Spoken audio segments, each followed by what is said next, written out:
संकटांना आपल्या पुरुषार्थाने आपण सामोरं गेलं पाहिजे.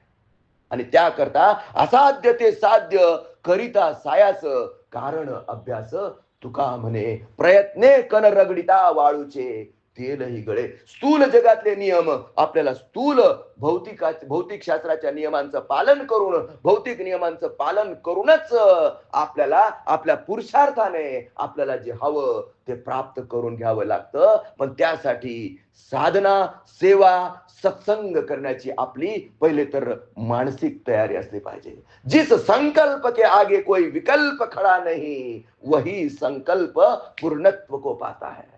ज्या संकल्पामध्ये ऑलरेडी विकल्प आहेत, मी करतोय, मिळालंय फुकटचं, झालं तर झालं, गाजराची पुंगी वाजले तर वाजले, नाहीतर मोडून खाल्ले, अरे कधीच होऊ शकत नाही, ते कधीच होऊ शकत नाही. अडचणी येणारच. त्या अडचणींवर मात करून पुढे जाण्याचा पुरुषार्थ तुमच्या अंगात असला पाहिजे. आणि दुर्दैवाने 99.99% लोकांमध्ये एवढी तितिक्षा, एवढी जिद्द, एवढा पुरुषार्थ असत नाही. आणि म्हणून फेल्युअर येत. फेल्युअर, अपयश ही यशाची पहिली पायरी आहे, लक्षात घ्या. अपयश ही यशाची पहिली पायरी आहे. आणि अपयश आलं तरी घाबरून जाऊ नका. आपण आपल्या आतून ती ती ती सृजनशीलता, ती निर्मितीची जिद्द प्रकट केली पाहिजे. आणि तुमच्या आत आहे सगळं, तुझ आहे तुझ पाशी, परी जागा चुकलाशी. हे ज्ञान तुम्हाला प्राप्त व्हावं, याच्यावर तुमची श्रद्धा, विश्वास बसून तुम्ही या मार्गावर चालण्यासाठी प्रवृत्त व्हावं. नुसतं या स्थूल देहाकडे, या अन्नमय कोशाकडे बघू नका.